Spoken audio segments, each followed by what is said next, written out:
Started our journey in the Ohio regulated cannabis industry about 4 years ago when we were awarded what's called a level one cultivation license. It's one of, I believe, 19 or 20 large scale growers here in the state of Ohio. We have a former Kmart building that we're doing indoor grow down in Cincinnati. And back late fall, when the state passed issue 2 and went recreational, all the level one cultivators were issued 3 dispensary licenses. And those licenses went into, in essence, a lottery. One of them, we were allowed to choose our location, and the other 2 went into a regional lottery. We were, in essence, allocated a region. In the state, it's a very gerrymandered region, but Pickaway County is in what's called Region H. And we were one of 2 other groups that were allowed to find a location in Region H. And Region H mostly encompasses the counties, excluding kind of greater Cincinnati, Dayton, and Columbus, so Pickaway all the way down to the river and whatnot. So I believe at this point, there's maybe just one other group that hasn't put a pin down for a license in this Region H. They might have at this point, so we're just kind of a free radical at this point. A little background on our company. I will go ahead and kind of kick off this slide here. As I mentioned, we are a level one cultivator and now vertically operated cannabis company out of Cincinnati. As I said before, we've got a facility down in Cincinnati, and that's a ribbon cutting 2 years ago. All the ownership is local to Southwest Ohio. It's a well-capitalized company. So one of the benefits of being owner-operated is we can make fast decisions and decisions that are a little bit more long-term oriented. That is our facility there. It's a 126,000 square foot facility. But we're utilizing about 80,000 of it for grow currently, and we've got about 50,000 square feet of canopy. So that is actual light space. It was a $35 million grow, and currently we're the number one grower in the state of Ohio in terms of market share units and volume. So we've really hit the ground running on our grow side. And then with our retail licenses, we've actually acquired 3 other, 1 operating store and 2 licenses. This is our most recent one. It's just outside of downtown Cincinnati. As you can see, it's branded The Garden. It's right off of I-75 near University of Cincinnati in downtown there. And our other operational store to the right there, it's called Off the Charts. It's in Dayton, Ohio. And we're currently under construction, one in Sycamore Township, which is a northeastern suburb of Cincinnati. And we are working with a township in Butler County, which is also greater Cincinnati. And we've got Region H. So a little background around the economics in what the state created. So there's a 10% excise tax on all cannabis sales. 36% of that is allocated for the host community. So far, and I think this number might be a little bit dated, there's been about 30 million stacked up into this fund. Now, the downside of that money hasn't been released to the host communities, to my knowledge, but it's earmarked. And I can talk about some of the mechanisms we're putting in place with our host communities that have granted exceptions to moratoriums. But on average, it comes out to about $59,000 per location, although I know some locations making far more than that with some of the retail sales that we've seen. And, you talk about economic impact. Currently, our dispensaries, we're employing anywhere from 30 to 50 employees. Our shifts are anywhere from 15 to 20 people per shift. Each one of these dispensaries cost anywhere from $1 million to $1.5 million, depending on if you're leasing or you're owning your site. All our dispensaries are first-class finishes. Almost think of them almost like an Apple Store type finish. And all the hiring is occurring locally. Most of these folks live within 15, 20 minutes of these stores. These are pretty well-paid jobs. Our starting entry hourly rate is $18.50, but there's fast development or fast opportunity for raises. And then what we've seen with a lot of dispensaries, including our own, is it definitely increases foot traffic for the surrounding area and boosts property values and creates a lot of opportunities for locally owned business, construction, security, and other service providers. In terms of the benefits that we've seen with the host communities, it leads to responsible cannabis access. You guys had mentioned the hemp-derived vape shops. I don't like speaking poorly on others, but most of those stores are selling marijuana that is not 0.3% THC as the Farm Bill allocated. There's multiple private lawsuits in the states contemplating banning it, but it's a little bit of the Wild West, and it's a frustration to us because we've expended significant capital And, we complied with very rigid testing standards, and we were taxed, and it's heavily regulated. Every plant in our facility is got a metric tab. Metric is a seed to sale software that tracks the life cycle of a plant from when it's just a seed all the way to when it's sold at a dispensary. We've got a $750,000 escrow account with the state. And if they walk into our facility and they find even one tag, and at any given point we have 20,000 plants in that facility, is not where the metric system says, that's up to $100,000 fine, and they don't ask questions, they just sweep it. So it's very highly regulated, it's very capital intensive, but all of that is earmarked for the benefit of the consumer. If our product does not meet a certain standard or it fails for any sort of pathogen, yeast or mold, we can't sell that direct to consumer. And Ohio has a very rigid testing standard relative to other states, so it leads to a safer product. In terms of our community investment, we've engaged with all our communities where it's legally permissible and not considered advertising, partnering with local organizations, contribute to local charity, and then obviously the public safety and the regulations that I mentioned. For instance, our store that we just launched in Cincinnati has 130 cameras on it. Our facility, our grow facility, has over 400. There isn't a square inch on our property and inside of our store that isn't under surveillance 24/7. The state has a backdoor access to it.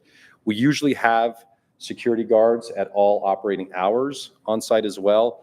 Whether they're armed or unarmed really just depends on the particular jurisdiction. And we work very closely with the local city, township jurisdiction and law enforcement to make sure they know what we're doing at any given point.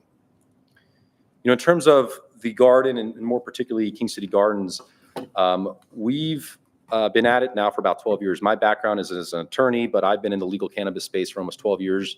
I've stood up operations in Massachusetts, Pennsylvania, and then here in my home state of Ohio. We've built an incredible team and assembled some of the finest, not only in the industry, but in Ohio here to build something special. We're really known for our quality and the first-class nature of our stores, starting all the way from our grow facility to our dispensaries. And we work very closely with the community because at the end of the day, if you don't have buy-in from the local community, it's not going to work. And because advertising is illegal, we can't advertise legally. The best way to earn customers and goodwill with the community is to deliver a good product and stand behind the things that you say you're going to do. So community involvement and integration is paramount to what we do. Some of the common questions we get asked all the time is, will it increase crime?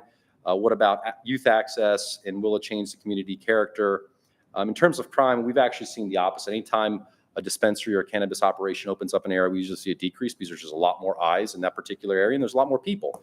So there's more eyes, more people, more lighting, less crime. In terms of youth access, you can't walk into our store unless you're 21. We age gate it. We ID everybody that comes in. You aren't walking in, yet alone buying products, unless you're 21 years of age, which is very different than the vape shops. And lastly, in terms of changing the community character, given that we can't advertise legally, we typically do not have big banners, big billboards. We can't, buy that advertising. The extent of our external facing nature is, the signs legally permitted by any local zoning laws on our buildings. These are just some of the things that we've done with other communities, but in that first year, we'll typically hire 30 plus individuals, really depending on the size of the store. We'll put over $1 million of capital into that community, and we'll establish those partnerships. And long term, a lot of those economic attributes inure to the benefit of the local community. A lot of the questions we always get around that host community tax is, will the state ever pay it out, or will the state yank it? Some of the agreements that we have with townships where there were moratoriums is that we stand to backstop that 3.6%, where if for every reason down the road the state says, hey, we're yanking that host community tax, Second warning. we'll stand behind it privately and pay it. And that's King City in the Garden in a nutshell. Thank you, Stephen. Appreciate it. I think as I was making phone calls and sending out messages and asking folks to join us this evening, one of the first individuals that said, yes, I'll be there, Susan Metzger, certainly is here with this evening. I think we've got Mamie with you. Would you like to come up and say a few words, please? We're talking about Pickaway Addiction Action Coalition is your organization. Yes. Can I approach the council people with some facts? Do you have a handout here? Yes.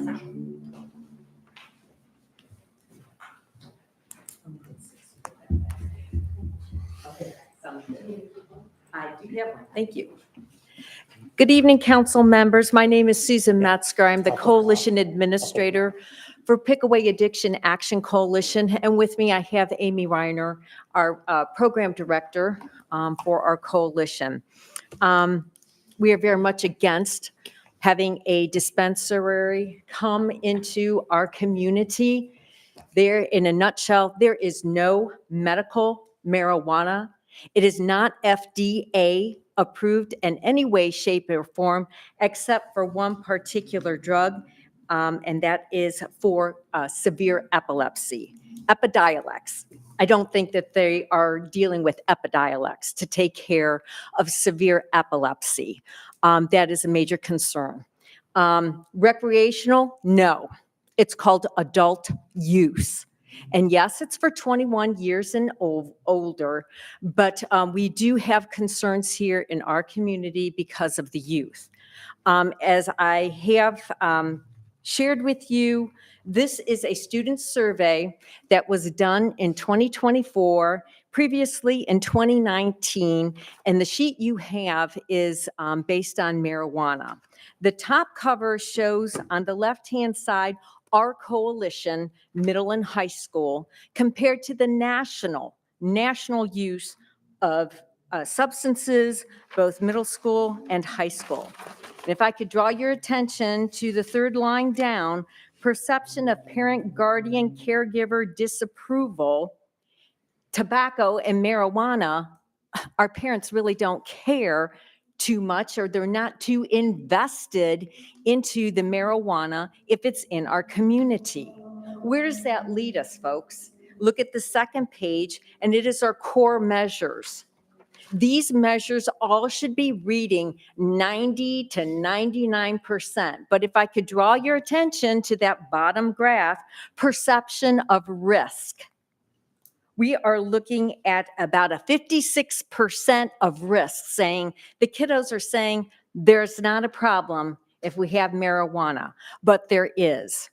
It can lead into a variety of cannabis use disorders that are prevalent and have shown through major researches that have been conducted since 2019. It is detrimental to our youth. It is easily accessible. As was stated, it's the Wild West with our stores that we currently have here in Circleville and the Pickaway County areas. And anything and everything is sold to our youth. It's an advertising gig to bring them in. They market to our youth, which leads to them saying, you got a problem? We can help you. And that is through like your mental health. So mental health as far as let's get you involved with vapes. From vapes, it leads to marijuana. From marijuana, it's an escalation, as you all know, to other substances. We don't need that. We are trying to rebuild Pickaway County, especially our youth. Many times they have come back here and they have said that we want our youth to return to Pickaway County. What will we be known for, people? What will it lead to if we have a dispensary here? To me, it is easy access. Our coalition members stand strong against this in every way, shape, or form. It is just opening the door to having more disorders, more things, more agencies that we have here in dealing with youth and dealing with adults who have interaction with this substance.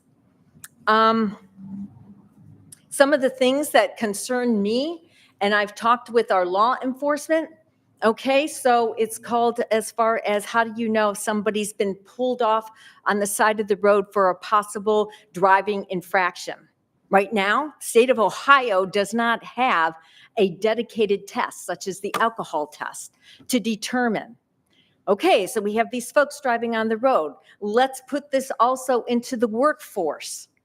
You can take an enjoyment over the weekend, but it stays in your system for at least 3 to 5 days, and you're going back to work on Monday, and you possibly could be working with heavy equipment, and this substance is in you, do you trust that particular individual knowing that it's just recreational use?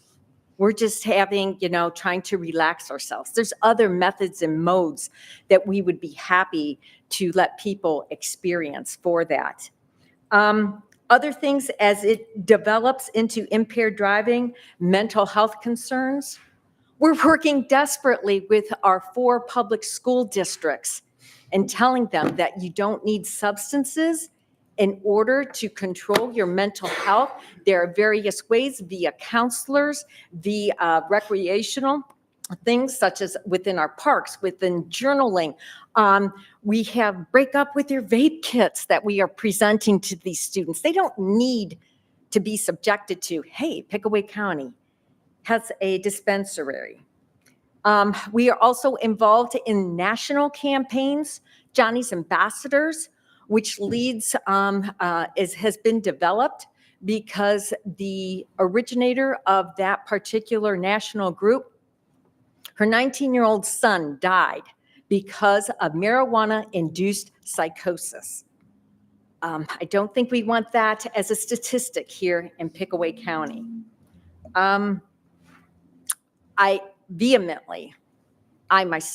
I represent Pickaway Addiction Action Coalition. Based on our studies, based on our focus groups that we have had, vehemently oppose this particular business entity coming into Pickaway County. Amy, any? My name's Amy Reimer. I'm the engagement coordinator of PAC.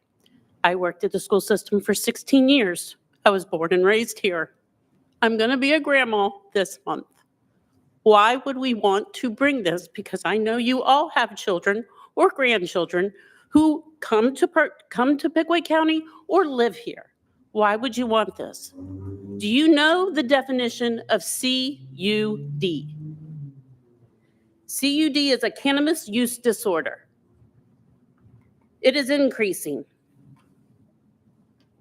The risk was highest among young adults ages 18 to 25.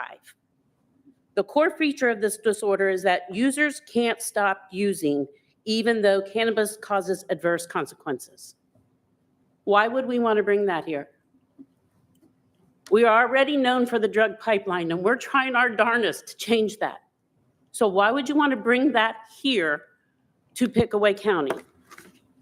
We've lived here. We love it here. Why would you want to bring an outsider in? These businesses aren't rooted in Pickaway County and don't directly support our residents. So why would we want cannabis in our county if it doesn't truly benefit our community and it causes long-term effects?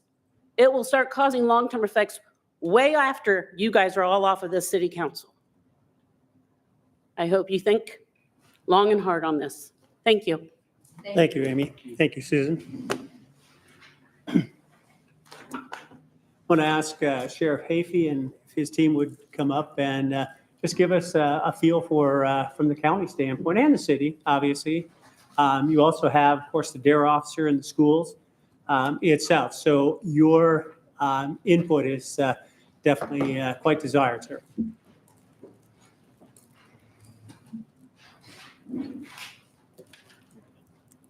Mr. President, council members, thank you for inviting me tonight. Mostly, I'm here to answer any kind of questions that you all have as far as the law enforcement portion of this. I have spoken with a retired sheriff who works for the Division of Department of Commerce under the Division of the Marijuana Control. One of the things that they've seen is legal dispensaries coming in, and then you have the black market competitors who will come in and start trying to undercut the legal dispensaries, which just creates more of a illegal trafficking issue. One of the things also to make sure is this obviously set forth with the rules by the gentleman stated about the no signs. And sometimes these hemp locations will put either a neon marijuana leaf or something like that in the window, which is and they're advertising the hemp, but they're actually selling it's either advertising hemp or THCA, but they're actually selling them flower marijuana, which you can't sell. Let's see.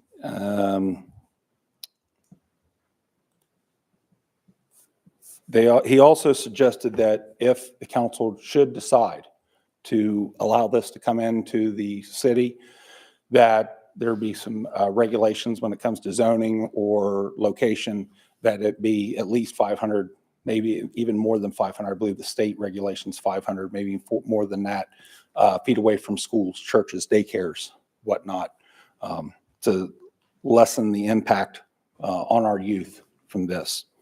And that's pretty much the notes that he had given me. Does the council have any questions for me? Or I also brought Chief Deputy Brown, also investigations Captain Strauss are here with me. If you have any questions for any of us. I have a question. As we know, marijuana has been legal for a while now. Are you seeing more people on the road, like driving under the influence? They say there's no test for that, but is that something that you're running into? Well, there is a test for it. There is a We have, test. Okay. and we have been educating our deputies. There's roadside test, which is, it's called ARIDE, which is Advanced Roadside Impaired Driving Enforcement. There are tests for marijuana that we can do in addition to the standardized field sobriety testing. And then with the per se limit, it's the same as with alcohol. If you drink alcohol, you submit to a test, you test over 0.08, you're legally impaired by the state of Ohio. Same way with marijuana, heroin, cocaine, and several other illicit drugs.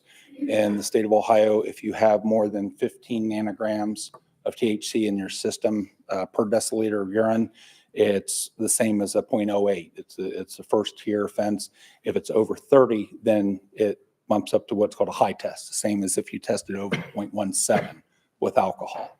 So there are tests for that, but that's when it comes to a driving offense. And that's, it doesn't address somebody walking down the road. It doesn't address, the effects it has on our children or anything like that. Certainly. Have you seen an increase, though, that since it's become legal?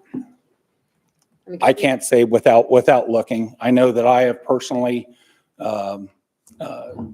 arrested many drivers for OVI when I was with the city, and I've actually had 2 OVI arrests as sheriff, and both of them marijuana were involved.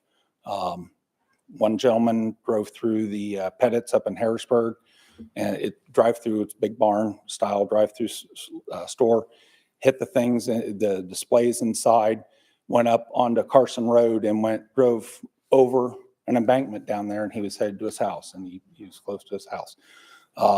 Another one was a driver who was coming into the city from the west, almost went head on with some big trucks. Fortunately, I was able to get behind it, get him stopped, and made the arrest for the OVI. So personally, I've seen it, but as far as statistically, I would have to pull those stats and let you know. Thank you. In a given week, how many calls might you get of kids who may have gotten access to marijuana? I would have to pull those stats. Probably be a better question for our SROs. They interact with those kids way more than what we do on a regular basis. So I'm sorry, I don't want to give you misinformation. I can't speak to that. And if either one of you have anything at any point, please feel free to pipe in. And we can follow up. I can follow up with the SROs, if you don't mind. You have to go to the place so I can hear you. Yeah. So for purposes of tracking things at the schools, we have a call for service called an SRO call for service, so we could generate things, anything you guys would need. I do know just from talking to them, they have a lot of issues with vapes with THC in them. That's one of their big thing they combat on a daily basis. I think the schools have put some sort of a sensor in the restrooms and things that alerts when those things are going on. So, And one thing about the Sheriff Solomon expressed me,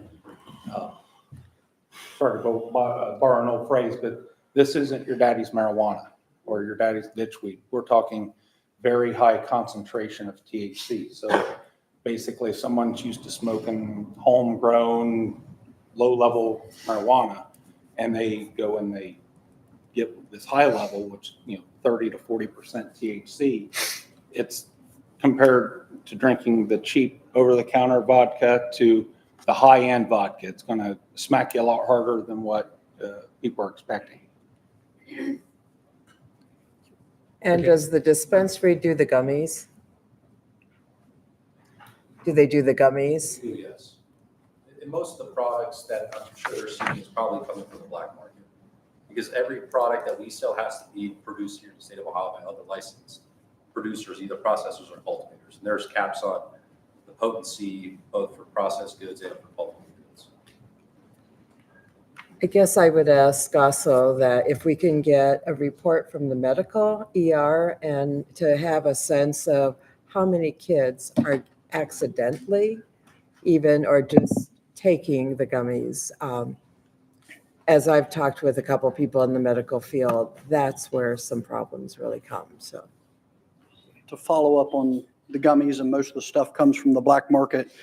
A few years ago, we ended up doing a search warrant on a residence on Hefner Road, and we tracked a guy back from Oregon who got his marijuana from a dispensary, and we seized 51 pounds of marijuana. We're not talking dime bags and stuff like that. We're talking 51 pounds of marijuana, multiple assault rifles. So this stuff isn't just daddy's weed, like we said earlier. This is hardcore stuff coming from dispensaries, Well, not just black market. they're not coming from Ohio dispensaries. We have too much of a financial risk. So as I mentioned, there's this metric system, seed to sale.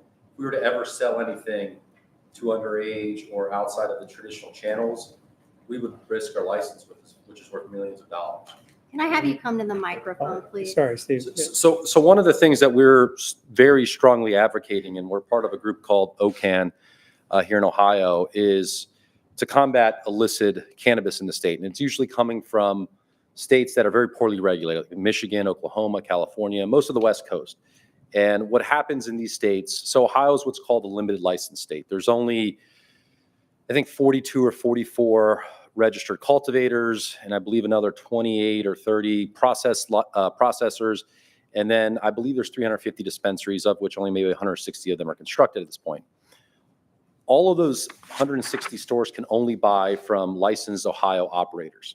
And what we typically see is when a dispensary opens, the purchasing of black market, when I say black market, non-Ohio regulated cannabis, and it usually comes from the vape shops that are usually purchasing it through the supply chains that have evolved, because when you have an unlimited number of licenses, there's a lot of supply, and this is a commodity market, supply and demand, prices drop. So if you look at the price of cannabis in Michigan, Oklahoma, California, it's probably about a third of what it is in here in Ohio, because the incentive for them to run it through the testing and the taxes, it's not economical. So what do? They go to these black market chains, supply chains, and they end up in a lot of these vape shops. And/or there's traffickers that'll go to these states where it's poorly regulated, where they don't necessarily subscribe to the metric system, and they'll buy a bunch of cannabis products, and they'll come to their home states and they'll sell it at a higher price because there's not a lot of access. So we're all about enforcement of unregulated cannabis here in Ohio, and we contribute a lot to it. And hopefully the state does ban this hemp-derived THC products that are proliferating. And typically when we come into a market, now there's access to regulated, tested, and controlled cannabis. The consumers don't like going into shady vape shops where the stuff isn't tested, or buying it from a drug dealer who knows where he got it, because we do see that in a lot of states, the potency levels and the ingredients or the pathogens, it just, you don't know what you're getting. So Thank we you, really Stephen. pride ourselves here in Ohio, and I think every operator's done a really great job.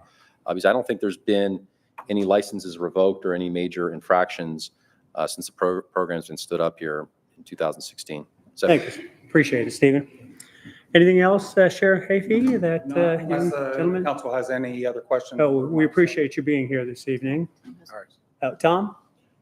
I'm just asking in terms of quantification of the quality of the product, do you do analysis on how strong it is? I mean, if I walk into a cannabis shop, obviously I don't know what I'm talking about, but if I would walk in, is the top shelf strong stuff and the bottom shelf low stuff, or is it all the same?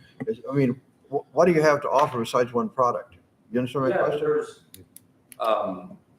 The cap on flower is, I believe, 36% THC in Ohio.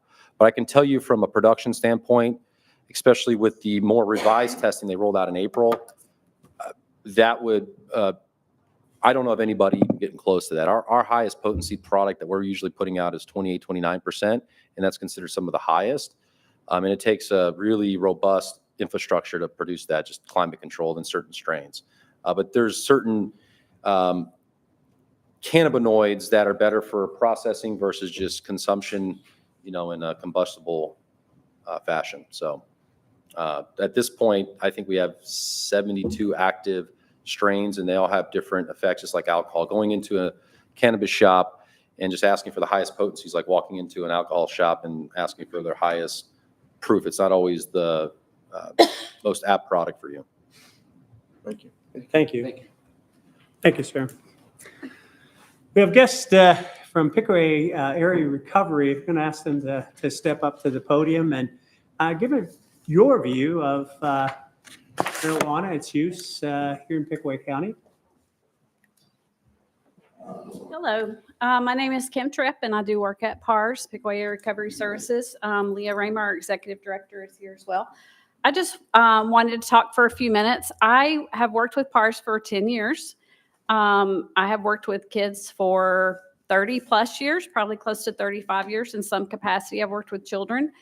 And so for the last 10 years, I've done prevention. I've worked in the prevention department at PARS, and our responsibility is primarily to the children. We work school-based prevention.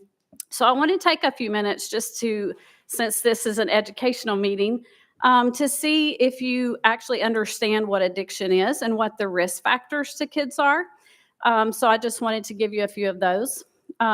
So when we talk to kids and educate them on their risk factors, some of the main ones are starting any drug use before the age of 25, because your brain stops growing and developing at the age of 25 or 26. So if they start use before the age of 25, that increases their risk.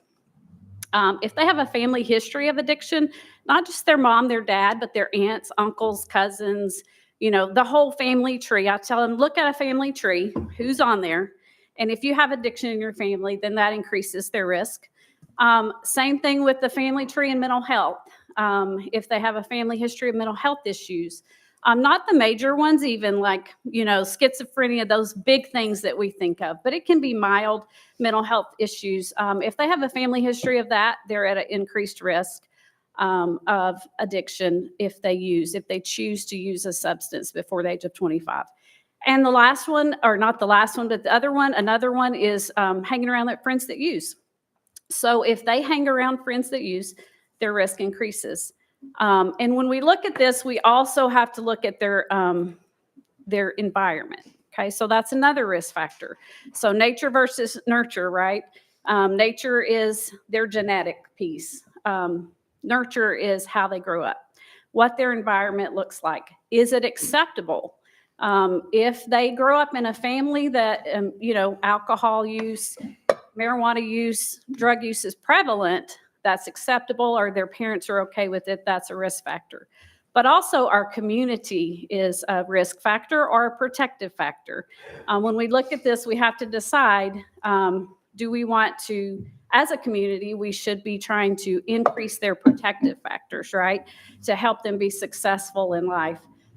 So as a community, are we going to be a risk factor or a protective factor? And you may say, well, okay, we've heard that they're not going to sell to under 21. Well, I understand that and I can appreciate that, but kids are getting it now. So just saying that I can't sell to someone under 21 does not prevent them from getting the products, right? Because we know that because we have kids every day that are being treated for substance use disorders. And when we look at drug use, when we talk about alcohol, nicotine, and marijuana, those are what we call kenneling. So how many of you guys had a bonfire this weekend, right? We had bonfires. What does kenneling do? You use it to light the fire, right? Alcohol, nicotine, marijuana, they're all three considered kenneling when we talk about kids under 25 years of age. Using those substances increase their risk. It lights the fire for them to use other substances, okay? So when we look at whether or not we want to have these products, I know we already have some products here. We're talking about concentrations, which is all true, right? It's all important. We need to know those things. But you guys think about yourself as an adult with a grown, developed brain, and you're having a hard time deciphering, and you're trying to talk to all these people and understand what the products are, and there's this one, and there's that one, and this one has this potency, and that one has potency. Now think about a 16-year-old, a 12-year-old, a 10-year-old. How are they even capable of making these decisions? Okay, well, we can't advertise to the kids, right? It's an advertising, we can't do that. But just having it in your county, they know that. I mean, I talk to them every day, about marijuana. When you talk to a kid, just the fact that the state of Ohio made it legal now is something to them. All of a sudden, it's not quite as bad anymore. Now we're going to say we're going to put it in Pickaway County. We're going to put it in our county. Well, these people in our county and our community that are making these decisions for us, they should know what's good for us, right? So after, the last few years, I've seen kind of a turn when talking to the kids. When you ask them things like, for example, in high school, we do a lesson where we say, okay, with marijuana, let's just write everything whether you know it's good, whether you know it's true or not true, let's just write everything on a sticky note. Nobody knows who's right. Let's throw it up on the board and we'll talk about it. In every class, I don't know how many people, but lots of them are putting up there. It helps with your health. It's beneficial. It's good for you. It can help cancer. It can, all these things that they hear, and they don't have an understanding of what they're actually being told, right? So I guess a challenge to you is to make sure that you are educating yourself, which I appreciate the fact that you're doing this tonight, because it does show that you want to make an informed decision. But, we also challenge the kids to make informed decisions. But you guys have a big responsibility when you're looking at doing this and how it's going to affect our youth. We talk a lot about adults. Adults can't go in there unless they're 21 to buy it. But let's think about the kids, that are going to be, it's just what kind of example are we setting? What message do we want to send? How do we want to influence them? Because the influences that they have is also a big risk factor for them when it comes to addiction. And so I feel like Pickaway County has worked really hard. We work with other counties too. So I feel like we've worked really hard to try to help addiction in our county. But are you trying to set yourself up for a whole new problem? When you think about the heroin epidemic, when it started with pain pills and things like that, you guys have been around long enough to know what kind of problems that caused. Are we setting ourselves up to do the same thing that we did then? We already have a lot of risk factors in our community because we do have some of these shops. We do have a lot of vape shops. We do have stores that sell to underage kids. We do have DORA in the community. That's a risk factor for these kids because you're saying all these things are okay. That's their perception anyway. So those are just a few things that I wanted to share.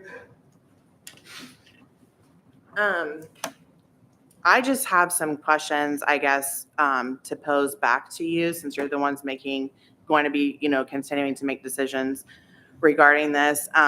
I think our stance is clear. I mean, we treat substance use disorders every day and mental health disorders.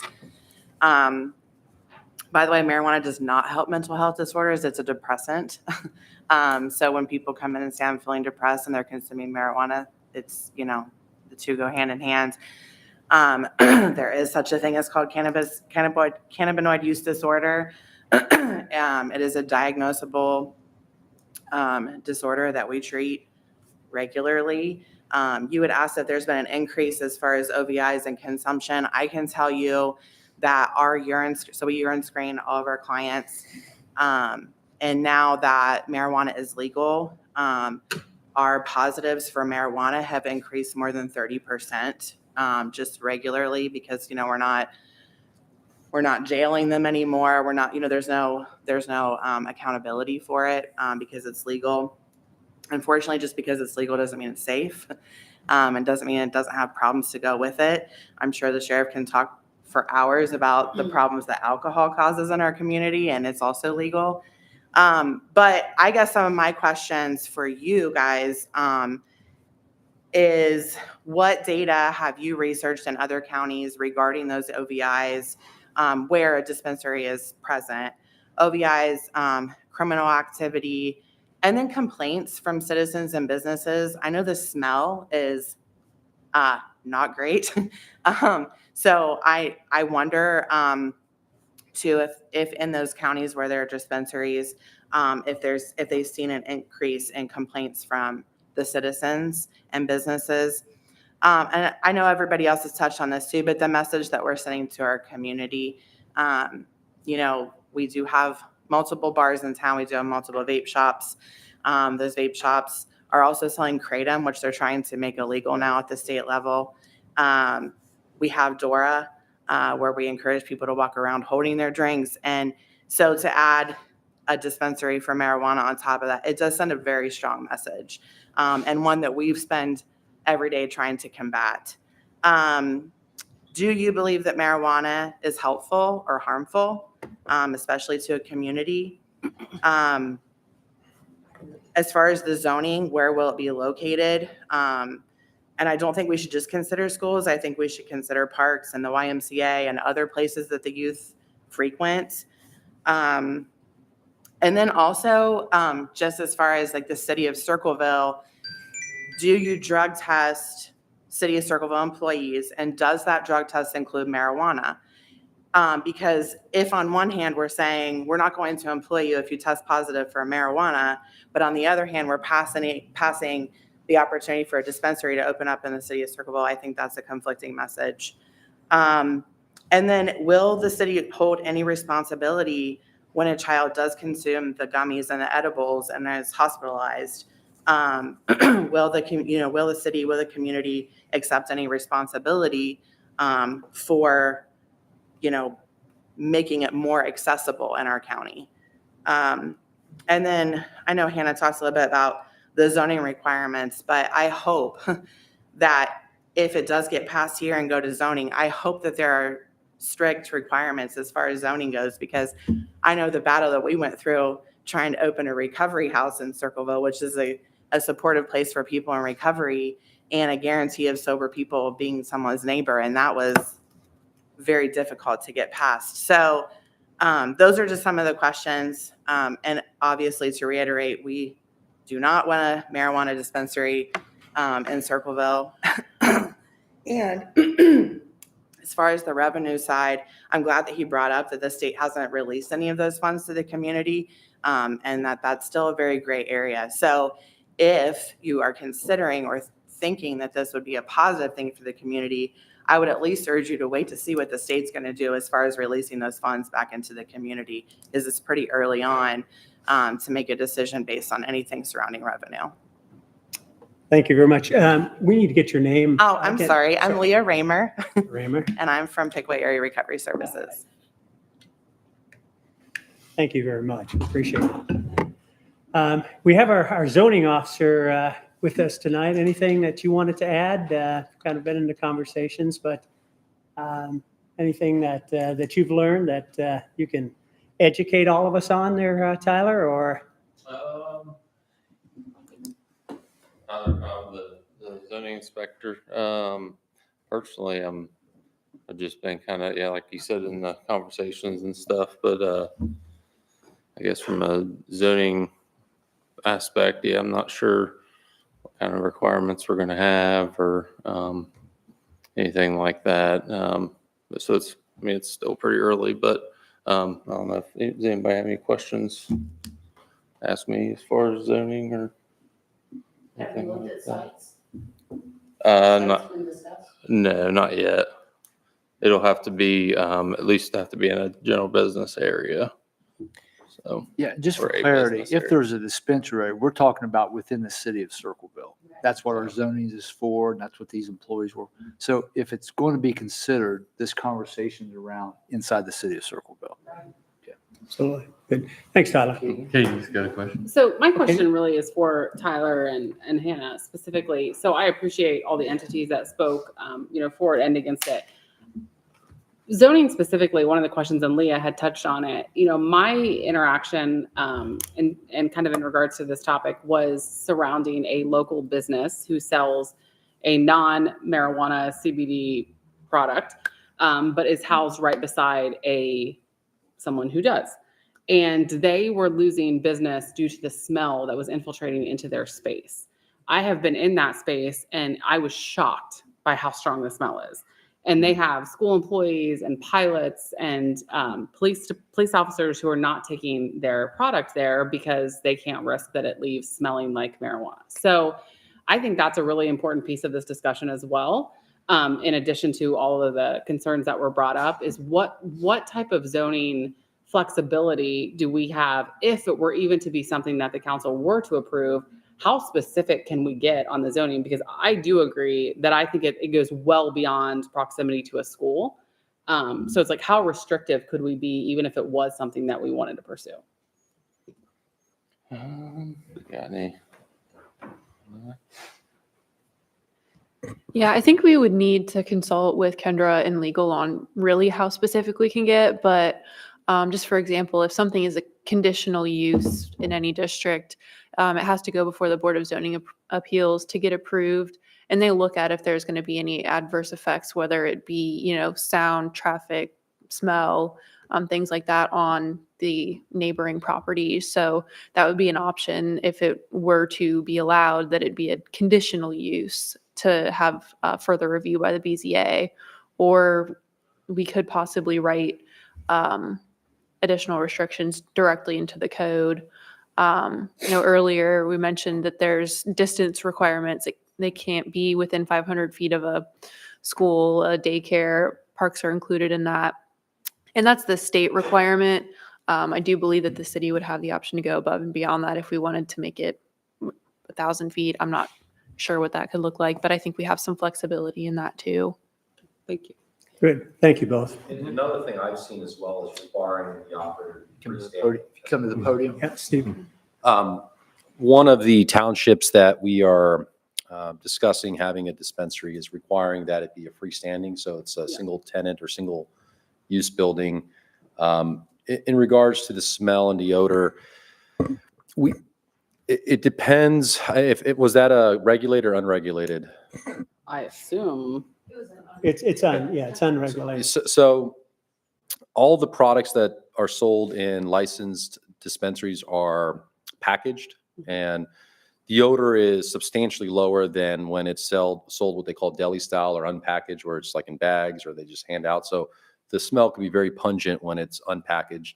Not to say that there isn't a smell, but it's very faint. Walking into dispensaries, you can't really smell it. Now, going to our cultivation facility, there is a very strong smell. We've got odor minimizers. And where our grow is, that particular city, they were very, very specific with the zoning. They literally drew a quadrant and said, you have to be in that quadrant, single standing. Like they basically told us you're either here or not in the city. Yeah. But in regards to regulated, if you walk into, I know there's one in Chillicothe, there's one in Waverly, there's others around. You walk around that building, you'd be probably hard pressed to actually capture any odor. Now, if you walk to a vape shop that is selling unregulated product that isn't under 0.3%, you'll smell it, because my guess is it's unpackaged and they're selling what they call deli style.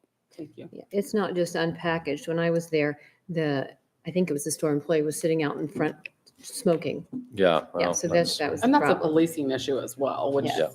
Now, the question on it, and I was down Sunnyside last week visiting.